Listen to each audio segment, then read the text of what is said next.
Bonjour, nous sommes ici au Centre de design de l'UQAM pour vous présenter l'exposition Le design graphique, ça bouge. Mon nom est Marc Chocot, je suis le commissaire de l'exposition, je suis professeur émérite à l'UQAM. Alors bonjour, je suis Louis-Charles Lanier, donc collaborateur pour ce projet-là avec Marc. Je suis aussi professeur ici à l'école, donc j'ai agi en tant que co-commissaire pour supporter tout le travail que Marc a fait. J'ai travaillé aussi avec l'équipe du centre au niveau de la scénographie, donc à la fois la mise en espace et les dispositifs qu'on a conçus, et le côté graphique aussi du projet. Peut-être vous exposer tout d'abord les objectifs principaux de cette exposition. L'idée que j'avais, c'était de faire un vaste panorama du design graphique actuel au Québec. Un panorama qui va vraiment couvrir l'ensemble des diverses pratiques des designers graphiques. Je dirais depuis l'illustration pour livres d'enfants, aller jusqu'aux effets spéciaux pour le cinéma, les jeux vidéo, etc. C'était aussi une envie de montrer la qualité du design graphique qui existe ici au Québec, la quantité de bons designs que l'on a et bien sûr de montrer l'importance du design graphique dans le quotidien des gens. Donc, l'exposition présente ici dans la salle au Centre de design 70 projets distincts parce qu'il faut dire l'exposition présente vraiment des projets. Il y a d'autres composantes à l'exposition dont on va vous parler plus tard, entre autres une publication et des composantes, des documentaires vidéo qui ont été faits aussi en collaboration avec la Fabrique culturelle. Donc, l'exposition a pris la position précise de présenter par projet. La publication, elle, va s'attarder un peu plus aux différentes agences. Donc ici, 70 projets, comme Marc l'a dit, d'un éventail très, très large de projets. Ça représente à peu près 53 agences qui sont présentées ici dans cette expo-là.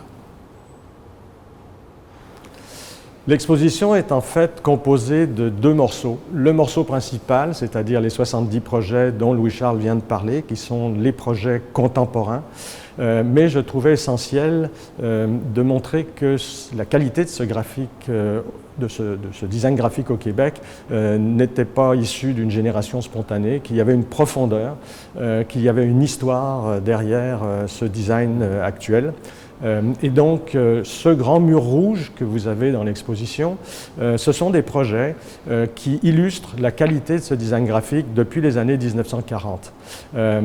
C'est important parce que, en général, on situe le début de la modernité au Québec en 1967 avec l'Expo, qui évidemment a eu un impact très important, mais il existait des graphistes avant cela, qui présentait des graphismes tout à fait contemporains et tout à fait d'un niveau équivalent à ce que l'on pouvait trouver sur la scène internationale. Une personne très importante qui est très peu connue, c'est Henry Eveley, qui a été d'ailleurs le premier directeur ici à l'école de design en 1969 avec la création de l'UQAM. Et une autre chose qui est importante à souligner, même si ça n'a pas été le choix au départ, c'est la grande présence des étudiants ou ex-étudiants de l'école de design de l'UQAM parmi les designers actuels dans ce qui se fait de vraiment de plus important dans les projets contemporains. Et ce n'était pas un critère de sélection, loin de là. Ce qu'on a vraiment, donc le travail que Marc a fait initialement pour choisir les firmes, c'était vraiment donc d'avoir un éventail très large de projets, comme on a mentionné plus tôt, puis l'excellence à l'intérieur de ça. Puis on est assez heureux de voir que l'UQAM a, je pense, joué un rôle prédominant depuis le tout début à créer cette culture-là. Marc a parlé de Henry Eveley et cette longue séquence que vous avez sur le mur, elle se termine en fait avec une autre personne, une autre personnalité importante, le regretté Frédéric Metz, qui a été lui aussi directeur de l'école. On présente sa refonte du logo de l'UQAM aussi, donc c'est un peu ce qui termine cette section-là historique. Il a été directeur du programme de design graphique. De design graphique, oui. Pas de l'école. Ce que je vous propose de continuer pour parler un tout petit peu, donc, on a vu la partie historique, on rentre dans les projets. Juste vous expliquer un peu le choix qu'on a fait. Donc, chacun des présentoirs, si vous voulez, que vous voyez ici, représente un projet. À chaque fois, on a le titre du projet, la catégorie dans laquelle il s'insère, un bref texte, et ensuite, les images sont accompagnées de légendes qu'on trouve au bas ici. Donc, si vous venez visiter l'expo au Centre de design, vous risquez de voir ces deux projets-là au tout début. C'est un projet dans la séquence normale de visite qui arrive au début. Et avec Marc, on les a choisis, ces projets-là, paradoxalement, parce que c'est probablement des choses que les gens connaissent déjà. Il y a un paradoxe quand on va voir une expo, c'est pour découvrir quelque chose. Dans le cas du design graphique, puisque c'est un art ou c'est une forme de création qui est publique d'emblée. Il y a beaucoup de choses aussi que vous avez remarquées. Donc, on voulait au début montrer des choses que les gens connaissent, leur donner un ancrage pour leur donner peut-être un regard nouveau sur des choses qu'ils voient déjà. Donc, on a choisi ces deux projets-là, des timbres, qui sont vraiment, je pense, une catégorie à part dans la conception. C'est une chose en soi de faire des timbres. Dans ce cas-ci, un projet de Paprika avec Post Canada pour l'année du cheval en 2014. Donc, toute une série de timbres qu'ils ont fait là. Il y a une expertise très, très pointue pour travailler avec des éléments comme ça, donc qui a été développée. C'est une longue tradition, en fait pas de longue tradition, mais une collaboration de plusieurs années entre Paprika et Post Canada, une belle relation là. Donc des choses que vous allez voir peut-être sur une enveloppe que vous allez recevoir tout simplement. En tout petit, c'est bien sûr du design graphique. On le contraste avec un autre projet qui, lui, est d'une autre envergure totalement. Dans ce cas-ci, c'est plus une identité de marque. Il y a Gaz Métro qui a changé de nom assez récemment. On parle de 2017 pour devenir Énergir. C'est accompagné à cette décision-là toute une campagne de publicité, bien sûr, et une refonte de l'identité de la compagnie pour refléter les nouvelles réalités. La nouvelle définition qu'eux se donnaient à l'interne et l'image qu'ils voulaient projeter, bien sûr, à tout le monde. Donc, ça, c'est un projet identité de marque. Ça implique, bien sûr, des publicités, dans ce cas-ci même de marquage pour des camions. Ça passe par la carte d'affaires, qui est encore quelque chose qui existe, mais ça passe par tout ce qui est digital aussi, les interfaces qu'on peut retrouver sur les téléphones. Et idéalement, si vous êtes un client d'Énergir, même la facture que vous allez recevoir, la typographie qui va être choisie va être encore dans cette même logique-là pour que vous reconnaissiez la marque et établir un sens de confiance, je pense, par rapport à ça, parler de l'expertise qui est là. Donc, petit projet, très pointu, grand projet, grand déploiement. Tous les deux ont vraiment déjà une position dans l'espace public qu'on connaît. Une des choses importantes qui est à souligner dans le choix qui a été fait pour la présentation des projets, avec Louis-Charles, nous avons décidé de ne pas présenter les projets identiques ensemble. L'idée est plutôt de prendre une thématique et de montrer comment les designers graphiques ont répondu à cette commande de leurs clients. On a ici le cas de la compagnie Joe Beef, différents restaurants. Benoît Tardif a créé des illustrations qui ont été imprimées sur T-shirt. À l'opposé, deux animations de Samuel Jacques et Amélie Tourangeau pour VRAC, pour une émission donc, qui sont présentées à la télévision. Et ici, une campagne pour la Fondation Chaplin pour faire la promotion de produits dérivés. Si on continue à regarder d'autres projets, donc encore dans le même espace, on a un projet qui est vraiment intéressant, fait par Studio Feed. Donc, on va peut-être s'attarder un peu sur celui-là. Je pense qu'il est potentiellement emblématique de d'autres projets qu'on va pouvoir voir. Donc, Feed, Raphaël Daudelin et Anouk Penel, qui sont basés ici à Montréal avec leur équipe, ont eu le mandat de refaire l'identité de Air Inuit, une compagnie d'aviation. C'est une compagnie d'aviation qui avait de la difficulté à trouver son identité, de là le projet. Et une des défis qu'ils avaient, c'est que le mot air, en Innu, selon les différents dialectes, s'écrit donc physiquement différemment, dépendamment des différents dialectes. Et tout au long de l'histoire de cette compagnie-là, ils se battaient à savoir laquelle on utilise, comment on réussit à faire ça, pour essayer de faire quelque chose de cohérent. Donc, Raphaël et Anouk sont arrivés là-dedans, ils ont réfléchi à ça, puis ils ont réalisé que peut-être qu'on n'est pas obligé de traduire justement le mot « air » avec les complexités qu'il pouvait y avoir avec ça, de garder dans le logo tout simplement « Air Inuit » et d'avoir le mot « Inuit » qui, lui, se traduit bien et est constant à travers les différents dialectes. Ça leur a permis non seulement d'avoir une image constante, mais de rallier tout le monde autour de la même image à l'intérieur de ça, parce que Art Inuit est une coopérative aussi de gens extrêmement passionnés par leur travail, ils le tiennent à cœur, donc c'était important que la nouvelle identité les représente bien. À cette réflexion-là de fond, je dirais, sur le nom même de l'entité qui est Art Inuit, ont associé ça à un travail d'illustration qui est utilisé à la fois sur les avions et surtout les produits dérivés, c'est-à-dire les billets, l'environnement des avions aussi. Avec un choix d'illustration qui introduisait un élément humain, une représentation de la culture du Grand Nord qui est l'oie. Donc, l'oie qui migre à chaque année, donc qui s'envole, comme on le voit ici sur cette illustration. Oui, puis c'est très rare pour des compagnies technologiques de justement aller vers l'illustration. C'est un très beau geste. Donc, on a parlé d'identité de marque ici, à quand même assez grande échelle. Peut-être des parallèles à faire, alors que c'est pas du tout les mêmes échelles.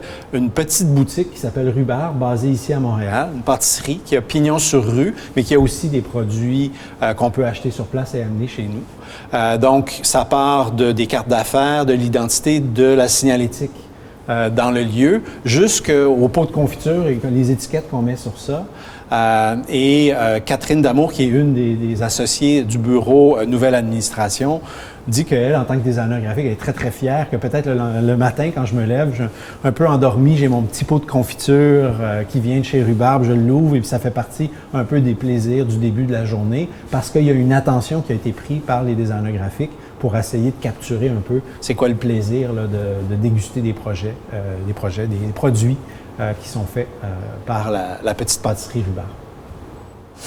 Si nous faisons le tour de quelques projets dans l'exposition, un de ceux qui est intéressant à présenter, c'est ce projet pour une très grande compagnie internationale, Samsung Mobile, qui est venue ici à Montréal pour chercher une agence, petite agence, Vallée du Hamel, qui fait preuve d'une très grande créativité, qui crée cette animation à partir d'éléments du quotidien, des objets très simples, avec un jeu relativement poétique qui est au départ sans grand rapport. On ne peut pas se douter que quand on commence à regarder cette animation, on va ensuite découvrir que c'est une publicité pour un objet de haute technologie. D'autres projets intéressants, ce sont évidemment les projets grand public dans la ville. Ici, on est en présence d'une campagne publicitaire pour le lait. C'est une campagne de LG2, qui est la plus grande agence indépendante au Canada, qui, à partir d'affiches qui présentent des personnages que à peu près tout le monde connaît, soit des personnages des animations comme Popeye ou un personnage historique comme Louis Cyr, donc un homme fort, ou des allusions à différentes scènes du quotidien des enfants. On vient avec un élément graphique extrêmement fort, quasi abstrait, qui est évidemment la forme du verre, blanc évidemment puisqu'on va le remplir de lait, inciter les gens, lorsqu'ils passent devant ces panneaux, à évidemment boire du lait parce qu'on ne peut pas passer à côté sans les remarquer. Ce qui est intéressant aussi à soulever, c'est qu'on est là en présence de quelque chose qui est souvent, malheureusement, pas le cas, c'est-à-dire la longévité dans la relation entre l'agence et un client. Évidemment, dans la longévité, il y a une confiance qui s'installe et donc les graphistes sont capables d'amener leurs clients à ce type de campagne qui sinon peut-être n'aurait pas été acceptée. Si on continue lentement la visite, donc Marc a fait allusion tout à l'heure à Samsung, qui est une compagnie qui est venue chercher du talent ici. Il y a une autre personne qui est peut-être très peu connue, mais qui est vraiment, vraiment importante dans le monde des journaux à travers le monde, Lucie Lacava, qui est basée ici à Montréal. On voit le projet ici derrière, la refonte du devoir qu'elle a fait. Elle les a accompagnés à l'époque pour la refonte du devoir papier. Elle a contribué aussi pour la version numérique. Mais ce qu'il faut savoir, c'est que Lucie travaille vraiment à travers le monde, à travers différents journaux, là, vraiment à la fois canadien et international, à laquelle elle contribue et apporte son expertise à ça. Donc ça, c'est des choses qu'on connaît peu par rapport à ce travail-là. Si on continue, donc bien sûr, les journaux sont très présents dans votre quotidien. Donc, comme lecteur, vous êtes face à ces journaux-là, donc le design graphique est très, très important. Il y a un autre aspect de la vie du quotidien qui est vraiment important, c'est la signalétique. J'apporte votre attention vers le projet de la Société de transport de Montréal qui récemment a revu tout le projet de signalétique. Ils ont créé une agence à l'interne. Ils sont allés chercher des talents pour réussir à faire ce projet-là. Donc, qu'est-ce que c'est un projet de signalétique? C'est de bien identifier les lieux pour que les gens se retrouvent, sachent où ils vont, où ils sont aussi, puis comment se diriger à ces choses-là. Donc, le projet graphique est très, très important. Il faut être capable de lire les cartes, il faut être capable de bien lire. Bien sûr, les Montréalais sont peut-être déjà familiers avec le métro, ils savent où aller, donc ils sont moins dépendants de cette signalétique-là. Mais dès qu'on a une nouvelle destination qu'on ne connaît pas, tout d'un coup, on commence à regarder ces cartes-là.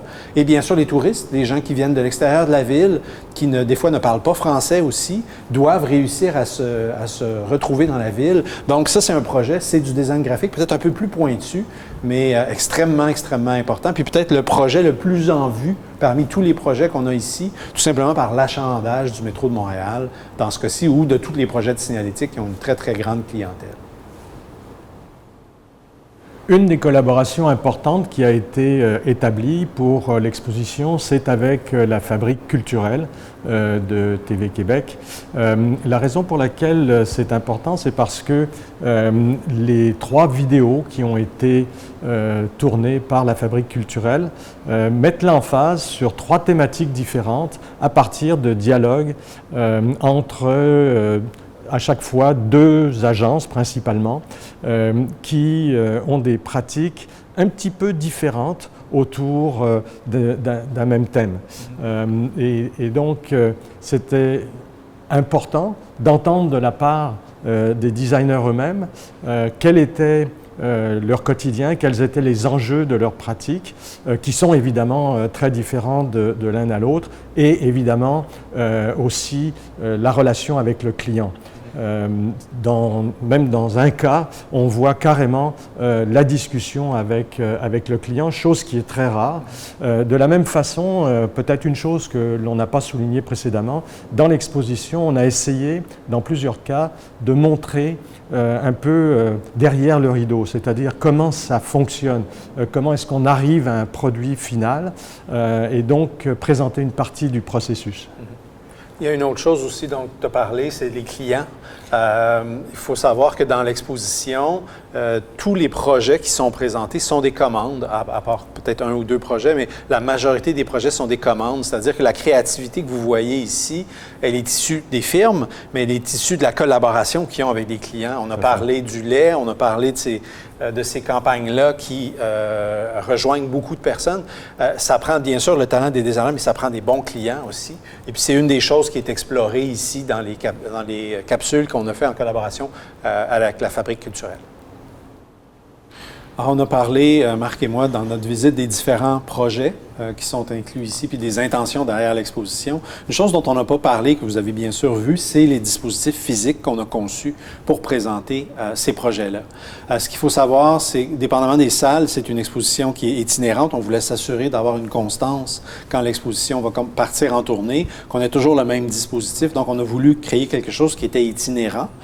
L'enjeu avec ça, de créer le propre mobilier qui va voyager avec l'exposition, l'exposition, c'est bien sûr l'impact que ça peut avoir par la suite, les coûts de construire ces structures-là, le poids pour réussir à les acheminer par la suite, et bien sûr l'impact environnemental que ça va aller à la fin de la tournée. Qu'est-ce qui arrive avec ça? On se débarrasse de tout ça. C'est un enjeu dans des projets muséaux qui sont très, très, très importants.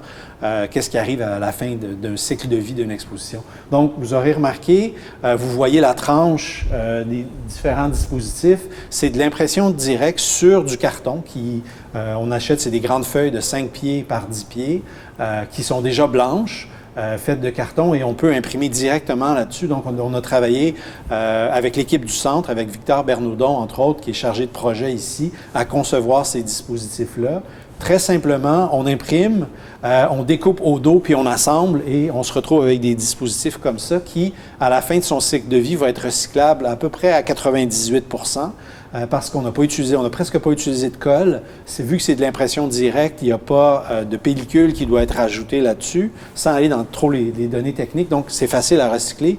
Le 2 qui reste, c'est que ce système-là tient par des bandes de velcro qu'on peut détacher puis réassembler. Ce velcro-là, lui, il va falloir le jeter à la fin, il ne pourra pas être utilisé. Mais on a réussi à la fois à créer un espace pour chacun des projets, pour que les gens puissent avoir une immersion auprès des projets, de permettre de les comparer aussi, de les voir un à côté de l'autre, mais le dispositif aussi, dans son esthétique, je dirais aussi, non seulement il est écologique, mais on trouvait que, vu qu'on parle de projets qui sont contemporains, qui sont maintenant, on ne voulait pas se retrouver avec un dispositif scénique qui était très, très lourd, peut-être empreint d'une espèce de quelque chose de plus classique ou de plus traditionnel.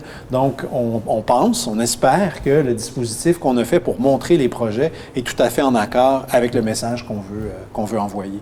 Aussi, peut-être un élément important à souligner, c'est qu'il y avait un enjeu de homogénéiser la présentation, parce que on est en présence d'objets qui ont des échelles différentes, qui sont de caractéristiques très différentes. Et donc, c'était très important de réussir, et je pense qu'effectivement, c'est ce que vous avez réussi à faire, de réussir à donner à l'ensemble une esthétique qui permette justement d'homogénéiser la présentation de tous ces projets.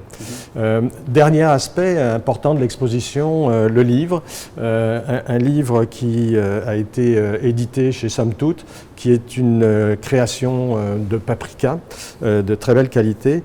Je tiens à souligner aussi un aspect qui est les photographies. On n'en a pas encore parlé, de Cindy Boyce, qui a fait le tour des 53 agences, donc un travail gigantesque pour donner à chacune des agences une image. Donc ces photos sont présentes dans le livre.